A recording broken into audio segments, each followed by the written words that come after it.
Oh, hello, Edwolf here, and welcome to my second episode of Edwolf Talks Trains. And I'm sorry it's been so long since the previous episode, but as I have been busy, very, very busy. Anyway, let's get cracking. Tonight, I'll be talking to you about the Romney, Hythe and Dymchurch Railway. Oh, excuse me. One of the most famous railways on the planet. You'll soon find out. Anyway, about 70 miles to the southeast of London, on the South Kent coast, lies the Romney, Hythe and Dymchurch Railway. This little railway was built to a gauge of 15 inches. Is built to a gauge of 15 inches. And just to refresh your memory, the word gauge refers to the distance between the rails.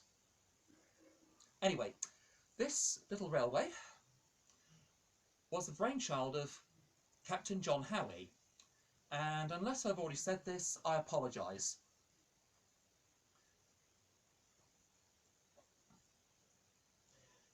He was a racing driver, having raced at Brooklands back in the 1920s, along with a colleague, Count Louis Zabrowski, who was also an enthusiast of miniature railways. And the two men shared the ambition of building and operating a main line in miniature. Sadly, Count Louis Zabrowski was killed in the Italian Grand Prix in 1924.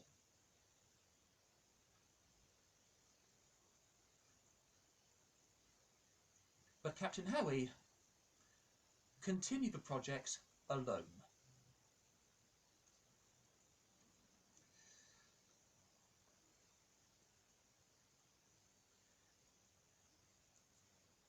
He settled on, well, he had spent some time looking for somewhere to build this new railway. And in the end, he settled on the flat, spongy Romney Marsh in a remote corner of Kent.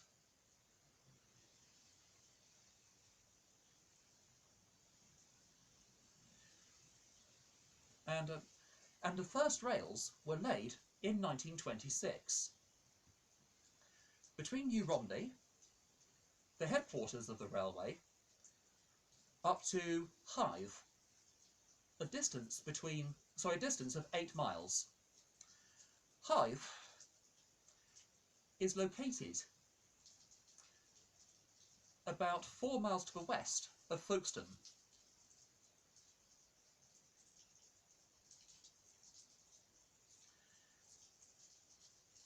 In the following year, 1927, the Romney, Hythe and Dymchurch Railway officially opened. The first batch of locomotives built for the railway were 1/3 size copies of the same type of engine as Flying Scotsman. A1, later reclassified A3 class 462s, which were famous for pulling express passenger trains up and down the East Coast Main Line between London and Edinburgh.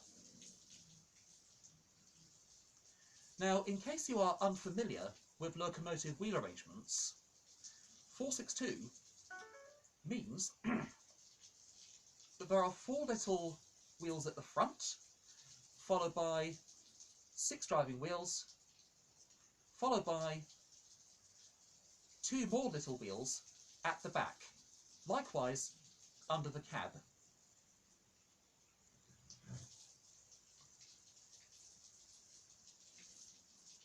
Anyway, the year after the official opening, 1928, the RHDR was extended further south to Dungeness, thus making a total distance of 13.5 miles instead of just 8. Even during World War II, this railway did not remain idle. Sorry, it was never idle. I was meant to say that. Anyway, where was I? Oh yes. And as the railway, during the war, was requisitioned by the army,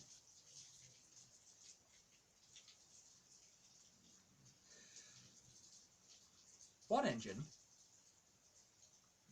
one member of the RHDR fleet, as well as 2 wagons on loan from another 15-inch gauge railway, in this case the Ravenglass and Eskdale Railway, up in the Lake District,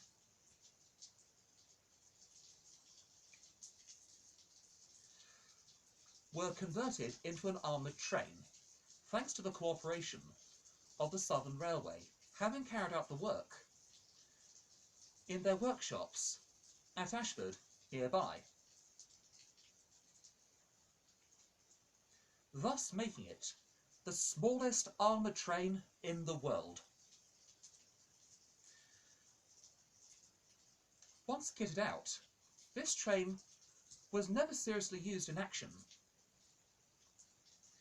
but its crew claimed to have shot down at least 1 enemy aircraft. Hard to believe, isn't it?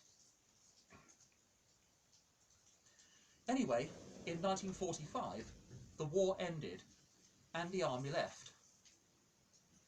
Sadly, the RHDR was left in a poor state. Wasn't a poor state, beg your pardon. In fact, German prisoners of war helped to rebuild it. In the year after that, 1946, the Romney Hythe and Dymchurch Railway reopened, albeit between Hythe and New Romney. The line between New Romney and Dungeness did not reopen until the year after that, in 1947, as it was badly damaged during the war.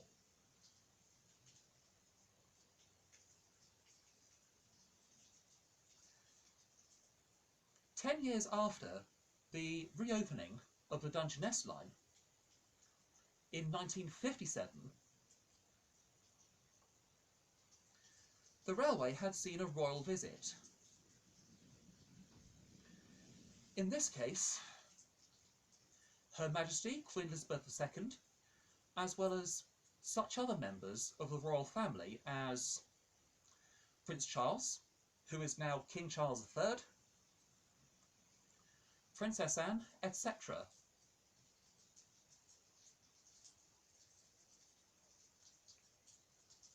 Sadly, in 1963, Captain Howie died. Since then, the railway had been taken over by railway-minded businessmen. Fortunately, it continues to prosper to this day,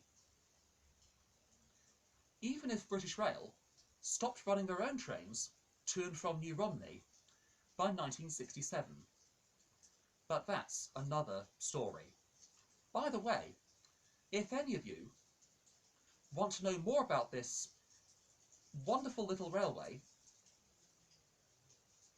or shall I say, the biggest little railway in the world, why don't you click on the link in the description below. See you soon!